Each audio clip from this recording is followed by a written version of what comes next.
Welcome to Afternoon Delight.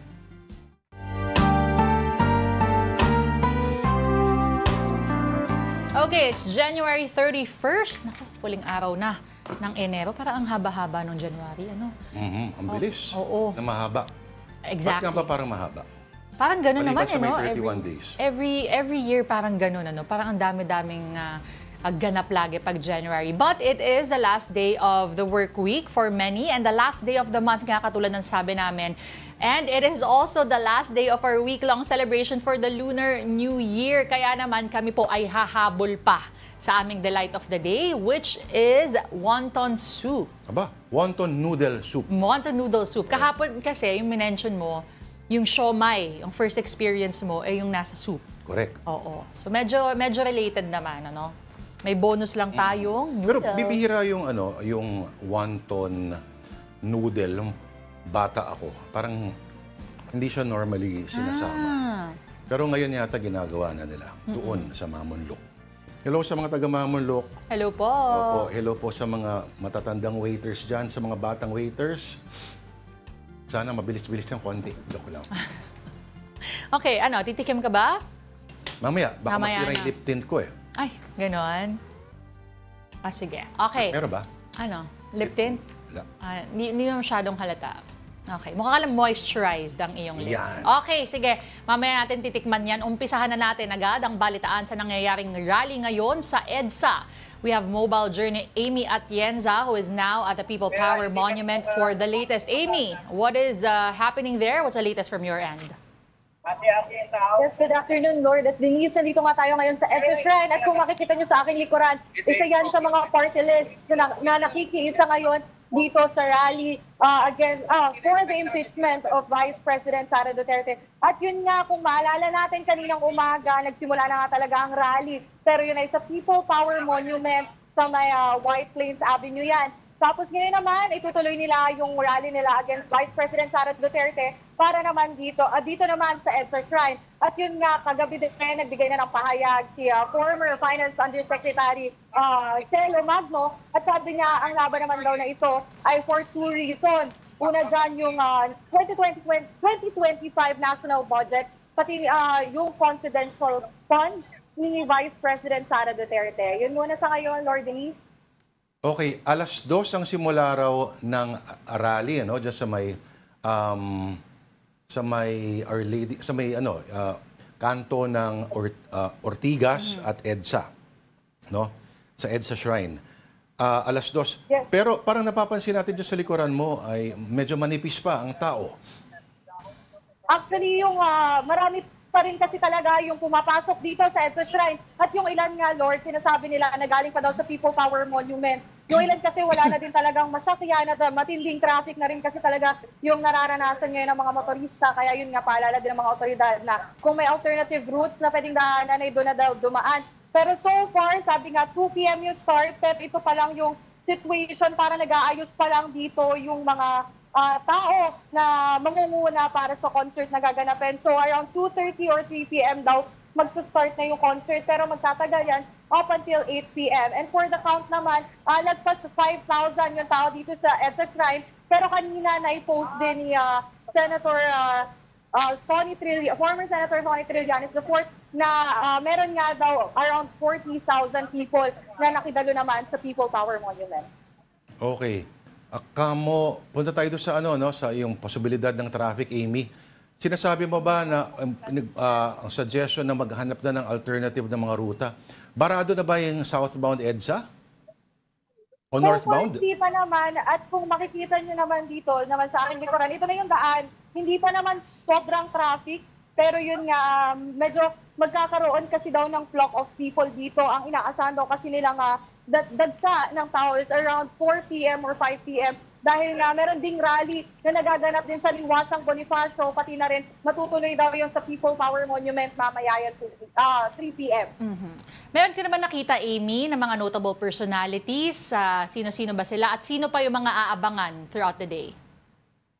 Actually, meron na kanina, nagparamdam na si Bayan Representative Ferdy Sendanya. Siya yung pangunahing speaker para doon sa naging rally. At yun nga, sigaw din talaga ng taong bayan. Impeach Sara now dahil nga hinahanap pa rin nila yung 125 million pesos. So far, sa inaabangan na hopefully daw makita si former Senator Sonny Trillanes support kasi daw makikisama at makikiisa din siya dito sa rally sa EDSA Shrine at sa People Power Monument. Okay, Amy, ang tansya ko, ikaw ay nasa Ortigas side, ano? Tama ba? Nasa Ortigas side ka ng shrine. Saan ba nakaharap yung stage? Diyan ba o sa may EDSA? Saan ba gaganapin? EDSA side? Actually, doon siya sa may EDSA and doon makikita talaga yung dami ng tao. Pero yun nga, nagiging problema na rin kasi yung signal simula pa kaninang umaga. Actually, may mga lumalapit din sa akin kaninang mga rallyista. Naghahanap na nga din sila ng mga kasama nila dahil nahihirapan na silang i-contact dahil wala nga daw signal. Yun yung pangunahing problem dito. Pero yun nga din, Lord, paalala ng mga otoridad na ingatan daw yung mga gamit bukod kasi sa signal, baka daw sa dami ng tao, mawala na rin daw yung mga gamit. So yun yung mga paalala nila dito. Yung issue sa signal ba, dahil ba may jammer dyan? Yes, sinasabi nila na baka daw lagyan dito ng signal jammer dahil nga medyo halo na rin talaga, Lord, yung tao dito. Kanina din, sinasabi ng marami, meron daw infiltration ng mga pro-Vice President Sara Duterte. At kung maalala nga natin, mga around 2 months ago, meron ding rally na ginanap dito yung mga supporters naman ni Vice President Sara Duterte. Kaya yun, talagang halo-halo na. Kaya inaasahan na magkaroon din ng signal jammer, lalo na pag nagsimula na yung concert dito sa EDSA Shrine. Okay. Amy, may tanong ka pa ba? Amy, kanina na nabanggit mo na yung 2025 national budget at saka yung confidential funds ang dalawang main reasons kung bakit nandyan yung sambayanan. Pero ikaw ba ay may mga nakausap na at ano ba yung mga personal na kinukwento nila sa'yo o mga hinaing nila? Actually, isa din sa mga problema nga sa mga nakausap ko kanina, yung pagtaas din daw kasi ng presyo ng bilihin. So ayun talaga yung nagiging problema din para sa kanila, yung mataas na inflation rate na nararanasan din ng mga Pilipino ngayong 2025 at hindi lang ngayong 2025, maging nung nakaraang taon. Pero bukod pa dyan, meron din akong nakausap din mula naman sila sa Novaliches. Ang sabi lang nila, anti-corruption daw talaga sila. So yun yung nagiging problem na gusto nilang ma-resolve ngayong taon. Okay, nag-cover ka rin ba, Amy, kanina nung doon sa may People Power Shrine sa may White Plains? Sorry, Lord. Sorry. Doon sa may White Plains, yung People Power Monument, nag-cover ka rin ba doon kanina, Amy?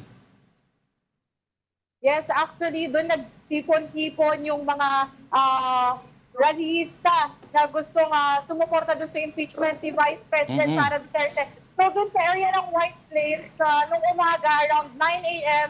to 11 a.m., hindi pa sarado yung daan. Pero around 12 noon, sinarado na rin ng mga otoridad yung daan dahil nga napakarami ng tao doon sa area. So may kalahating part talaga doon na hindi na pwedeng daanan ng mga motorista. And mamaya kasi magsisimula na ulit yung panibago nilang event sa People Power Monument, talagang inaasahan na magsasara ulit ito. Pero ayun nga, nagsara siya ng 12 noon, binuksan ulit ng around 1 p.m. And mamaya, since magsisimula na yung concert or yung event sa People Power Monument, siguro around 3 p.m. sasaraduhan ulit sa. Teka, okay.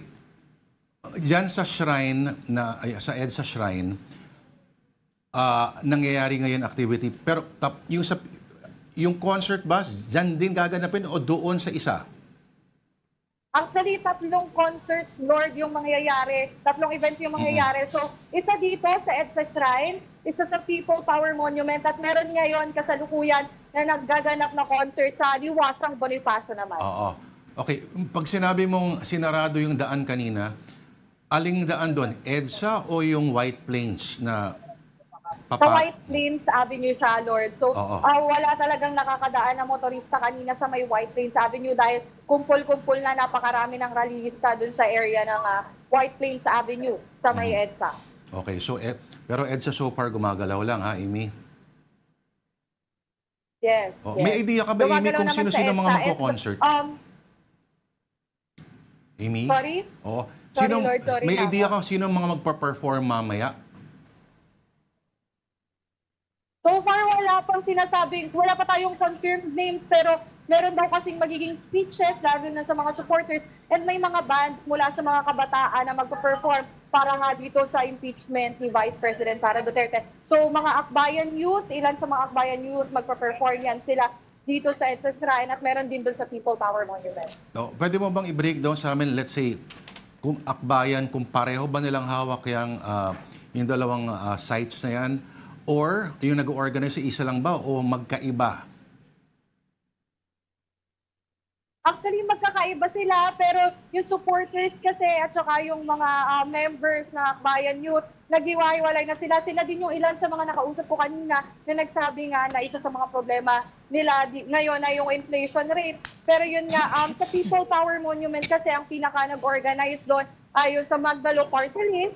Ay, bandito naman sa EDSA Shrine, ay yung Citizens Group naman, Lord, yung nag-organize. So ayun, meron lang mga members sa Akbayan Party List na nag-disseminate from the different locations na meron ngayon na rally dito sa Metro Manila. Okay, abangan natin ang mga susunod na mangyayari. May tanong ka pa, Tita Denise? Ako, that's it for now. Maraming salamat again to our mobile journalist, Amy Atienza. Okay, so ngayon naman, punta tayo sa ating mga storya on social media that's fetching a lot of comments. On Reuters, Trump takes aim without evidence at diversity policies over mid-air collision. Here are some reactions from U.S. lawmakers on Trump's recent pronouncements. I just watched some of Donald Trump's press conference about the tragedy last night, and it was disgusting. It was disgusting. Backlash came swiftly after President Donald Trump veered into politics at a press conference to speculate that Democrats and diversity initiatives could be to blame for the deaths of 67 people in an aircraft incident that occurred late Wednesday evening in Washington. My administration will set the highest possible bar for aviation safety. We have to have our smartest people. It doesn't matter what they look like, how they speak, who they are. It matters intellect, talent, the word talent. Senate Democratic leader Chuck Schumer of New York criticized Trump in a press conference from Capitol Hill. Listen, it's one thing for internet pundits to spew off conspiracy theories. It's another for the President of the United States to throw out idle speculation as bodies are still being recovered and families still being notified. It just turns your stomach. Trump complained specifically about Pete Buttigieg, who was former President Joe Biden's transportation secretary and was a contender to challenge Trump for the White House in 2020. Buttigieg, a real winner. That guy's a real winner. Do you know how badly everything's run since he's run the Department of Transportation? He's a disaster. In a post on X, Buttigieg wrote that the president's comments were, quote, despicable. Trump, at points, acknowledged it was premature to draw conclusions as he encouraged the nation to pray for the victims, but still, he moved to assign blame. As Trump spoke, a federal investigation into the mid-air collision was just getting started, and first responders were still working to recover bodies from the wreckage of the commercial jet and Army helicopter from the Potomac River. Sadly, the collision took everyone's lives. Wala pong naging survivor, and there is no clear reason yet for Washington air disaster that killed 67, officials say. That's their official count right now. Team skating phenoms, ex-world champions among victims of Washington air crash.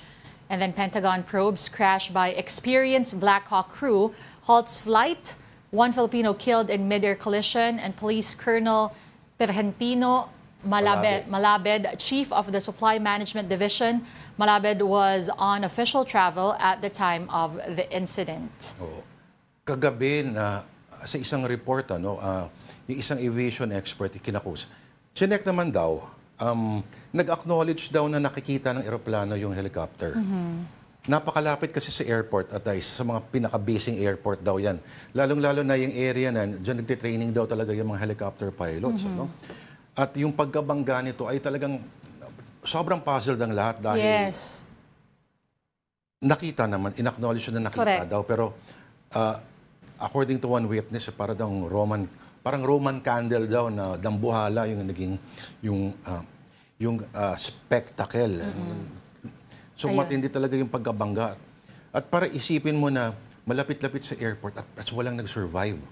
No? So far, 28 pa lang daw nakukuha nila from the Potomac River. May widespread nga na ano, no? The reason why naapektuhan yung mga flights dun sa Ronald Reagan Airport because they are making sure na may mga air patrol na naghahanap possibly ng mga katawan Yes. ng mga pasahero. Pero ayan na nga, dahil dun sa bigat at tindi nung collision, kaya rin lalong napapag-usapan yung comments nitong ni President Trump. Oo, kasi parang bad taste, bad timing. At supposedly, presidente ka pa naman. Ang equivalent yan parang, ay marami namatay sa aksidente. Pero sinabi mo, alam mo ba't marami namatay?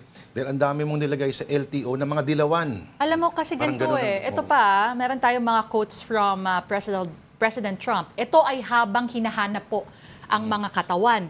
Ang sabi niya, I put safety first. Obama, Biden, and the Democrats put policy first. Oo, parang tapos na yung ganyang talk ay pangkampanya yan eh. Oo. Ngayon, sila na yung nasa kapangyarihan, medyo tama na yung pasahan ng responsibilidad. At ganyan din magsalita yung kanyang spokesperson, si Leavitt, ano? At na parang, alam mo, parang nagbabasa ka ng alt-right na mga post. So, laging bawat isang mention ng kahit ano ay meron laging immigration, border, lagi may kaakibat na the invasion that Biden allowed. Mga ganyan, lagi Yes. may banat doon sa nakaraan. Ito pa, meron pang nakasulat dito from the President again.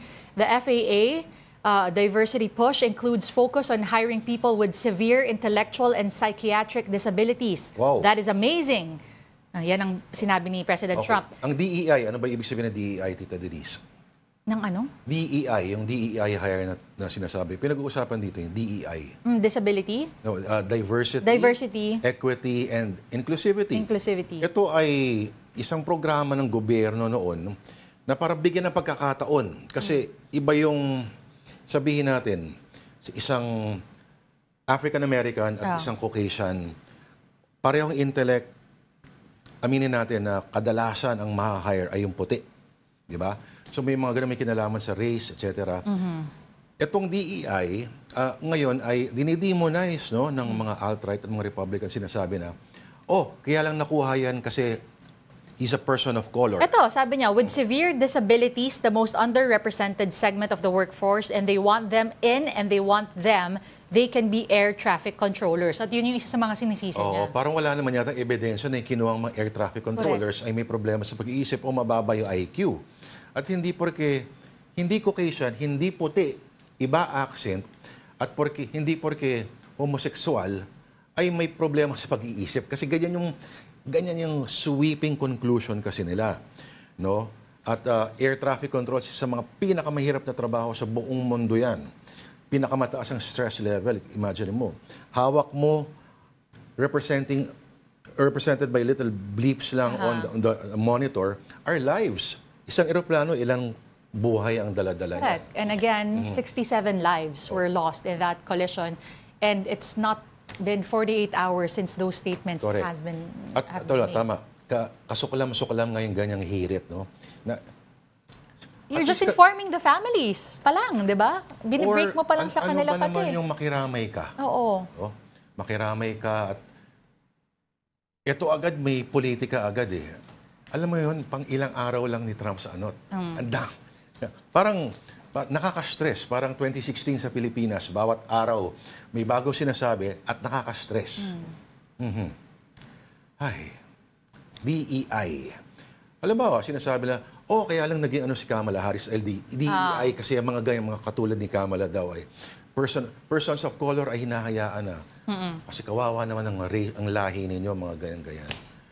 Ay, ika nga, may you live in interesting times in the Chinese sense of the word.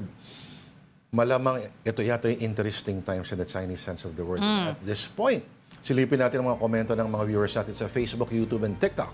Sige, silipin natin ha. Mga nanonood sa atin, of course, Alex Fuentes, Ralph Domingo, mga ano natin yan, mga suki natin yan. Ay, si Marion Ladja, alam mo bakit hindi na-comment yun? Nasa Japan ang bruha.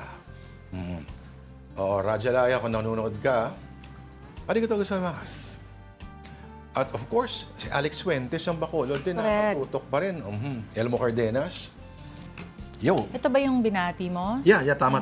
Ay, Oo. sorry. Nakikiramay kami. Oo. Marion. Si Christina Ladia pala. Pumanahon na ang mami ni Marion. Pasensya na. Okay, hindi ko alam. Ngayon ko nabasa yan. Oo, ngayon ko lang din nakita nung nakikiramay po kami dito and Sa pamilya Ladia.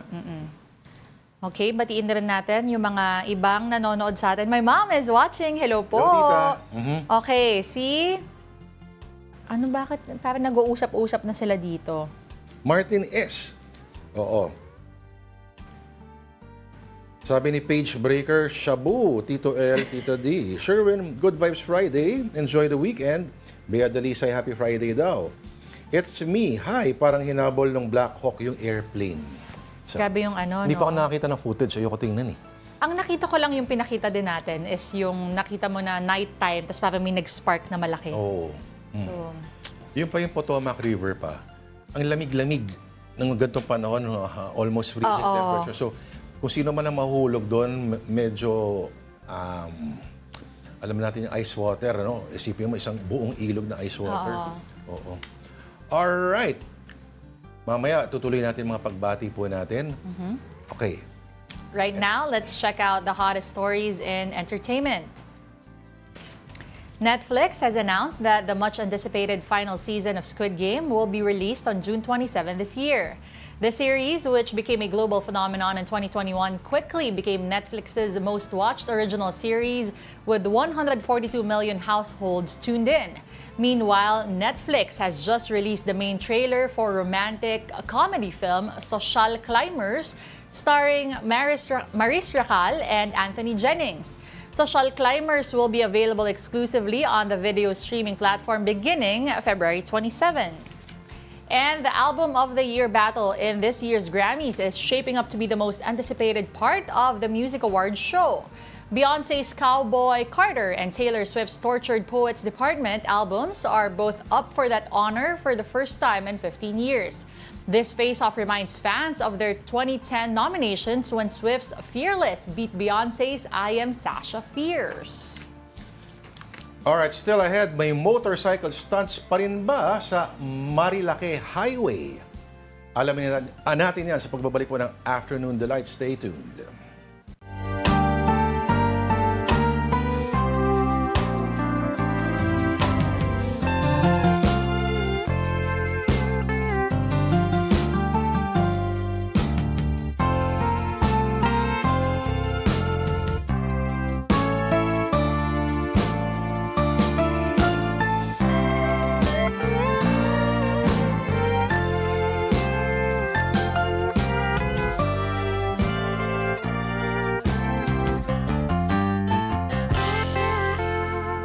Magandang hapon po muli. This is Afternoon Delight on One News. Ako po si Lourdes de Vera. Siya po si Miss Denise Tan. And here now is a quick rundown of some stories on One News. Protesters are gathering at the People Power Monument today, demanding congressional action on Vice President Sara Duterte's impeachment. While that is going on, a multi-sectoral rally is also being held at Liwasang Bonifacio to condemn rising poverty, corruption, and skyrocketing prices. Later at 3 p.m., an indignation concert at EDSA Shrine will bring together religious leaders, civil society groups, and former officials in a united call for justice.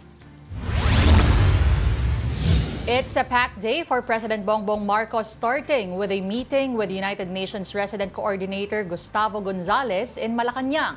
He then attended the WANDAP graduation at PICC and will next head to the Trabajo sa Bagong Pilipinas event at Rizal Memorial Coliseum.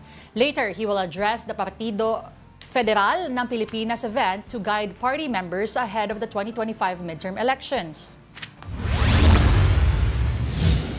And a massive grass fire has affected a mountainous land in Carasi, Ilocos Norte. The fire incident was reported yesterday at around 2 p.m. Cause of fire is still undetermined as of 10 a.m. today. Meantime, President Bongbong Marcos yet again denies claims of blank items in the 2025 national budget. He also challenged China to stop harassing the Philippines in the West Philippine Sea. Mobile Journal Julie Baiza reports. We'll let the Soldier make the argument before the Supreme Court, and we're very confident that our case is strong.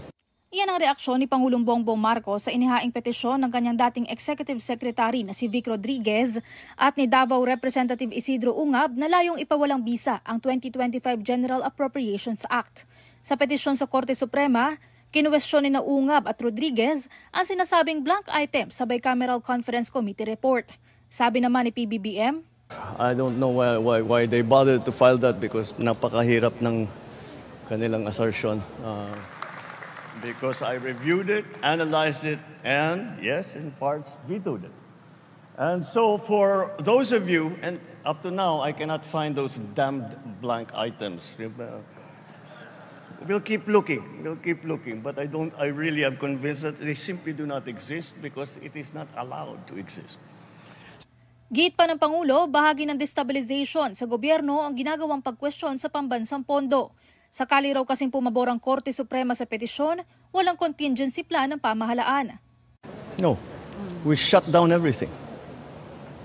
I guess that's what they want. They want the government to cease working. So yung matuloy yung kanilang mga destabilization na ginagawa. Tila may kahulugan naman ang sagot ni PBBM sa pagpapahayag ng suporta ng mga lider ng Visayas at miyembro ng One Cebu sa kanyang administrasyon. Anya, kailangan magkaisa ang mga opisyal ng gobyerno. Wala raw kasing mangyayari kung maglalaban-laban at magkokontrahan. Bukod sa usapin ng pondo, matapang din ang hamon ni Pangulong Marcos sa China. Kasunod yan ang pagkondena ng China sa Typhoon missile system na idineploy ng Estados Unidos sa Pilipinas. Let's make a deal with China. Stop claiming our territory. Stop harassing our fishermen and let them have a living. Stop ramming our boats. Stop water cannoning our people. Stop firing lasers at us. And stop your aggressive and coercive behavior. And I'll return the Typhoon missiles. Tigil nila yung ginagawa nila, pabalik ko lahat yan. Hindi rin daw maunawaan ng Pangulo ang pagkondena ng mga ito, ngayong hindi naman pinanghihimasukan ng bansa ang missile ng China na 1,000 beses na mas malakas sa kung anong meron ng Pilipinas. Mobile Journal Julie Baiza po, hatid ang mukha ng balita. Tributes are pouring in for the late Albay 1st District Representative Edsel Lagman. The Liberal Party mourned the loss of its president and hailed him for steering the party through challenges and his wisdom and guidance. They vowed to continue his fight for justice and good governance. Meantime, former Vice President Leni Robredo remembered Lagman as a wise mentor who helped her navigate politics. She said Bicol lost a great son who will be deeply missed. For his part, House Speaker Martin Romualdez said Lagman's passing leaves a great void in public service. Lagman passed away on January 30 due to cardiac arrest. He was 82. He served as a representative of 1st District of Albay for 8 terms. At dahil hindi tayo mga motorsiklista, hindi tayo motorheads, hindi tayo mga riders. Okay, kunin natin ngayon ang insight, baka maipaliwanag sa atin ang psikolohiya ng mga tao na nasa ganung klase ng daanan at ano ang meron sa lugar na yon at bakit napipilitan sila na bumilis or may urge lagi na mag-speed up. Kasama natin ang mukha ng balita, si Pops J. Taro. Pops J. Hello, Pops Lord. Magandang hapon sa inyo dyan, sa studios, and sa ating mga tagapanood. Good afternoon. Alright, Pops J. Okay, alam ko ilang beses na kayo nagra-ride dyan sa iyong mga episodes, no? Sa Ride PH, nakikita natin na yung mga long drives niyo, madalas kayo dumadaan dyan. Ano ba ang meron sa ano net? Bakit tinatambayan? Bakit nagkakaroon ng urge na magpasikat? Ang kahabaan ng Marilake, Lord, ay parang nagkaroon na nga ng term na parang playground ng mga nagmumotor. Kasi napakaganda yung puntahan, no? From dun sa paanan na mismo, halimbawa, papunta ka ng Marilake, siguro a good 40 to 45 kilometers. No? Yung stretch na, napakaganda ng kalsada. And maganda ang tanawin, no? Yung sceneries talagang napakaganda. And makinis yung asfaltadong twisties and mga winding roads dyan. So, kung magmomotor ka, talagang napakaganda sa pakiramdam. And then pag nandun ka na sa medyo mataas na, kumbaga elevated na yung lugar ng Marilake, no? Stretch ng Marilake, malamig na yung klima. So, very a good opportunity to enjoy your motorcycle. And kung nagre-relax ka dahil halimbawa weekend ka magre-ride, Sabado, Linggo, wala kang trabaho, talagang matatanggal yung stress mo dyan, Pops Lord. I started riding just siguro around, kung di ako nagkakamali, kasi 25 years na ako nagmomotor, no? So a good, maybe 15 to 20 years na enjoy ng maraming riders yan. Nung una, wala pang masyadong nagpupuntang mga motor. Kahit kotse nga, dinadayo yung lugar na yan dahil doon sa napakagandang riding at driving experience. Pero sad to say, Pops Lord, the last 5 or 6 years, hindi na ako dumadalaw dyan dahil doon sa dami ng aksidente. Naku, sunod-sunod na yung aksidente, mga kakilala pa natin, mga kakilala natin, mga ordinaryong mamamasyal lamang dyan na aksidente, nagkakabanggaan. No?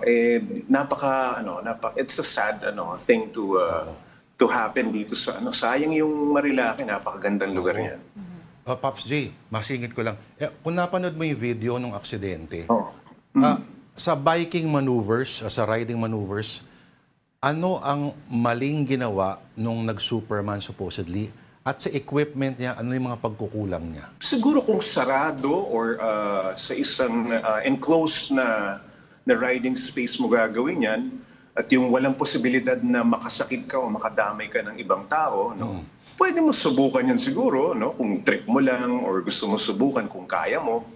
Pero it's not a normal thing to do, no? Pag nag-ooperate ka ng isang motorsiklo. Actually, bukod dito sa pagsusuperman, no? Ang tawag nila dyan, no? Yung Superman yan. Yung iba, no? A few years back, may nakikita ako, nagsasurf pa, motorcycle surfing. Yung tinatayuan mo yung motorsiklo mo kahit umaandar ka ng mabilis. Masyadong delikado yan. Lalong-lalo na kung gagawin mo dito sa open road. Hindi lang baka masaktan mo yung sarili mo, kundi malamang makakadisgrasya ka ng ibang tao, Pops. Siguro hindi inisip talaga niya. yung ginagawa. No, but it has to be, number one, tama si Pops J, it has to be in a controlled environment. But also, may konting physics involved eh. Kung ikaw aalis mo yung paa mo dun sa control ng motorsiklo, then it shouldn't happen on a curve. Dahil dun siya nangyari, dun sa may pa-curve eh. Baka inisip niya kasi breno nasa kamay naman. Tama ba? Hindi, pero kasi di ba pag nagka-curve, Pops J, kailangan gamitin yung weight mo. Tama ba? Yes, so, well, okay. May mga professional na gumagawa nito for show talaga. But these are well-trained, matagal na nilang ginagawa. Ilang beses sila nag-practice sa isang safe na lugar. And pinaka-common siguro nag-wheelie, yung pinapataas yung harap na gulong, di ba? Nakikita naman natin sa mga movies yan. Pero for cinematic purpose na maganda tingnan at maangas, ika nga, no?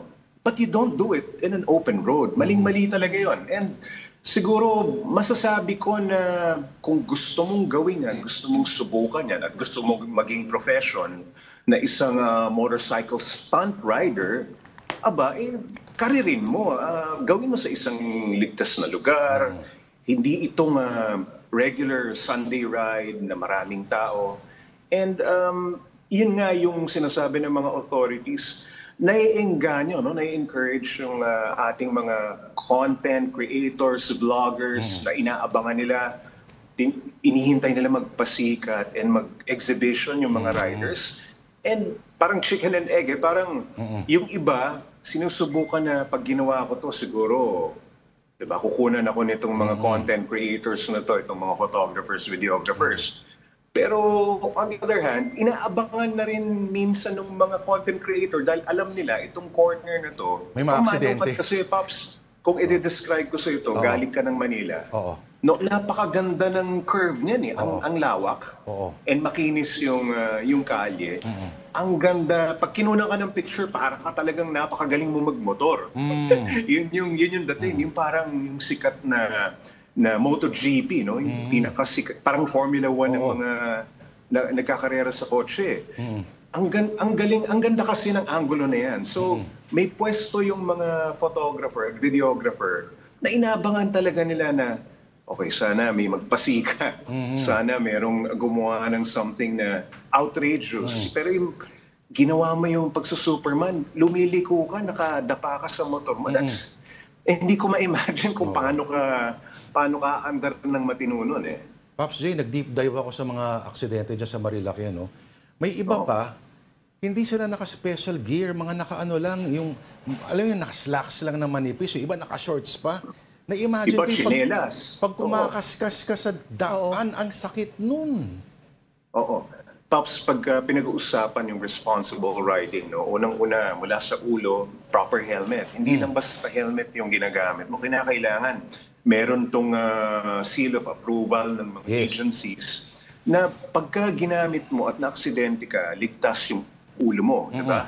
Yung proper riding jacket, kinakailangan may mga pads yan pagka nagmamotor ka dyan. Lalo na dito sa lugar na to, sa Marilaki Highway, kasi ang bibilis ng sasakyan dyan. You have to wear the proper pants, riding pants, meron kang proper boots. Ito yung ideal, no, supposedly. Pero yung iba kasi mapangahas eh. Parang, total, hindi naman ako ma-aksidente. Total, hindi naman ako magmamabilis. Diba? And magaling naman ako magmotor. Yung iba, pinapaniwala nila na gano'n. Parang, hindi ito yung tinatawag na responsible riding. Ito yung napakalungkot nito, no, sa aming komunidad, sa aming yung mga gaya ko na ako, araw-araw ako nagmumotor. I'm not irresponsible na yung ganito na parang mangangas ka, magsastan ka sa open road. And wala mali eh. Halimbawa, yung suot ni Pops J, no, point out ko lang, hindi yan purely for fashion lang. Denim jacket ay isa sa mga gear talaga yan ng mga nagmumotor. At maaring yung iba ay hindi komportable doon sa mga leather jacket. Akala nila mukha silang member ng village people.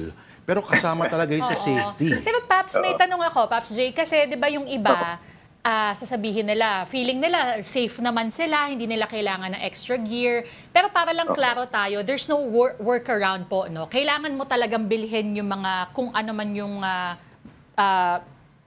mas makakaprotekta sa'yo. Yes, oo. At the good thing about it is, ngayon kasi, unlike nung nagsisimula ako mag-motorsiklo, mga 20 to 25 years, wala kang choices eh. Wala kang option. So, kung anong available sa market, ito na lang kukunin ko. Minsan, malaki yung helmet sa'yo, pagkakasyahin mo. At yung budget is also a consideration when buying the riding gears. But now, we have a lot of options, no? Mga safe na helmet, safe na riding jacket, gloves, no? Importante rin yan. Affordable na ngayon eh. Hindi na ganun kamahal. Unlike before na sobrang kinakailangan, meron kang kamag-anak sa abroad para, bilhin mo ako ng ganitong brand kasi ito maganda to. But now you have a lot of options. Walang rason para hindi mo na gawin to. Ngayon, marami rin kasing types of riders. No? You have your commuters. Yes. Yung araw-araw na nagmamotorsiklo, probably you're riding a scooter, you're riding a big bike na ginagamit mo sa trabaho mo. From bahay to work. No? Hindi naman yung nabanggit ni Lord na parang yung iba makakapal na leather jacket. If you're, for example, riding a distance of, let's say, 15, 20 kilometers, parang pwede ka namang you can protect yourself accordingly. Hindi naman palaging, para kang robot na full battle gear, di ba? Na-adjust mo rin yung protection na pwede mong makuha eh. Of course, the always safe way is to go to maglagay ka ng protection kompleto talaga. Pops J, sagot ba yung maglalagay tayo ng sagot ba yung maglalagay dyan sa area ng mga speed bumps, mga ganyan, mga rumble strips, etc., etc.? Okay, Pops Lord, matagal na naming sinasabi to at pinapakiusap sa mga authorities, sa mga LGUs, kung pwede, no? Yung visibility, more than the speed bumps and yung mga warning signs, it's talagang the visibility of our authorities ay mahalaga. Hindi ningas kugon. Ayaw natin nung magbabantay kami this Sunday, parang the following Sunday, wala na. Hindi pwede yan eh. 'Di ba? Hindi talaga kailangan panindigan nyo na alam nyo ng maraming na aksidente, 'di ba? Bantayan natin, 'di ba? Magpakita kayo magtrabaho tayo. Bantayan natin. Alam naman ng mga authorities ang mga crucial na points diyan sa Marilake. Kung saan madalas na nagkakaroon ng aksidente. Okay, etong nangyari dun sa Superman na 'yan. Isang lang yan, isang klase ng insidente. Pero meron dyan, talagang bumabanking na kala mo nakahiga na dun sa kalye. No? Yung contact ng gulong mo sa daan, hindi niya kayang hawakan yung ganong klase ng bali at ganong klase ng speed. So unang-una, hindi na proper na ginagawa yon. Pangalawa, yung motorsiklo mo, hindi kakayanin yung ganong para kang MotoGP, para kang sina Valentino, sina Vale Rossi, di ba? Hindi tama talaga. So, kami, pag nagpupunta kami dyan, although pagka, halimbawa, Sabado, Linggo, magpapahinga kami and magre-relax, no? Hindi mo naman kailangan magbandali. Napakaganda ng tanawin left and right to appreciate the nature, the beauty of yung Marilake. Speaking of Sunday, Pops J. Hindi mo kailangan magmabilis. May rally daw kayo sa Sunday. Tell us about it. This coming Sunday, dahil nga dito sa itong recent na aksidente, no, talagang hindi na namin talaga kaya, and we'd like the public to know, at yung mga kapwa namin riders, no, Lord, we're not blaming the authorities, but actually yung mga irresponsible na nagmumotor dyan. Kasi kahit anong higpit ng otoridad, kung talagang wala kang disiplina, walang mangyayari. No? So magtulungan na lang tayo. So this coming Sunday, meron kaming Make Marilake Safe Again. No? Yun yung hashtag. Make Marilake Safe Again. Para siyang motorcade rally.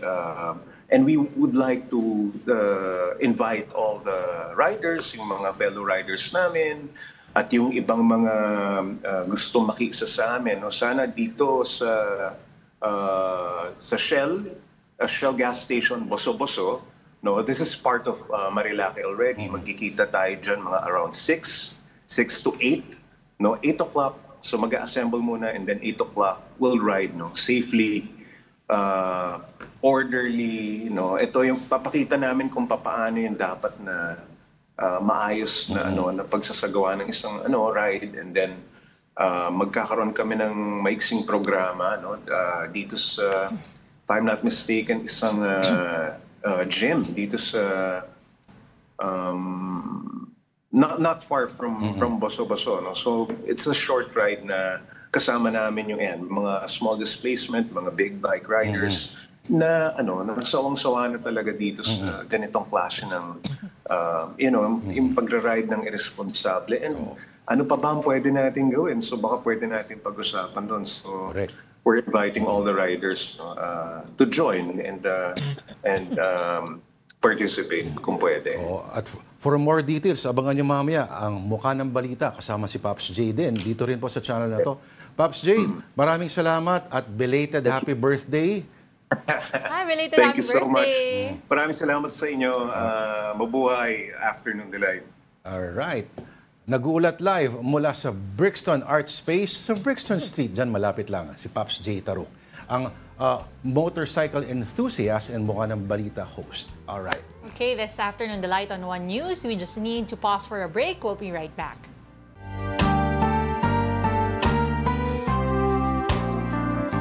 And we're back. You're still watching Afternoon Delight. Thanks for staying with us. The DOST, or the Department of Science and Technology, has launched a project aimed at improving disaster preparedness by translating vital information into various Filipino languages and dialects. Mobile Journal, Merrimon Reyes reports.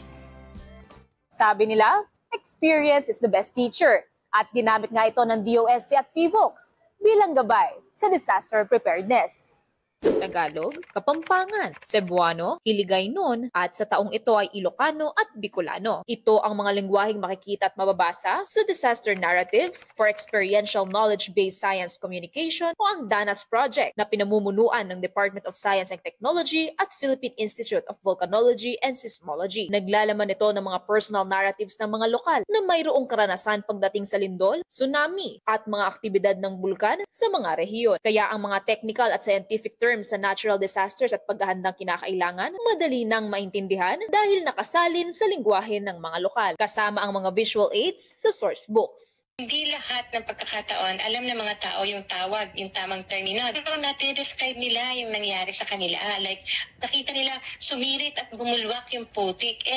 Sa earthquake, liquefaction. So, ito yung mga mas useful kasi may introduce natin yung term and then i-describe natin gamit kung ano yung conversational way na dinedescribe nila yung nangyari. Makakatulong itong source books sa mga guro at disaster and risk reduction sa pagtuturo sa kani-kanilang mga komunidad.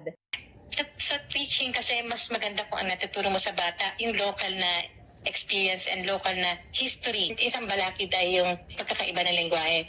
Pero kung magkakaroon tayo ng pamamaraan para maging inclusive, lahat ng tao ay kasama na makaka-access ng information na makakatulong sa paghahanda. Tuloy-tuloy na rin ang printing at rollout ng DANAS source book sa bansa at maaari rin itong ma-access online. Tinitignan na rin ng DOST PHIVOLCS ang posibilidad ng paglawak pa ng mga lengguwaheng gagamitin para sa mga susunod na source books na ilulunsad. Nang sa gayon ay bawat sulok na ng Pilipinas ay mas magiging maalam sa calamities at disasters at magiging handa. Experiential stories are very compelling for people to really understand what can happen to them. And if we add on the lessons learned, what they need to do so that they can also be saved. Hindi raw dapat maging hadlang ang lengguwahe pagdating sa pagkatuto, lalo pat tumatayong guro ang leksyon ng kasaysayan at mga karanasang nakapaloob dito. Mobile journalist Merrimon Reyes po, hatid ang mukha ng balita. Sumapit na naman ang oras na babago talaga sa inyong buhay at pananaw sa buhay. This is I Saw the Signs.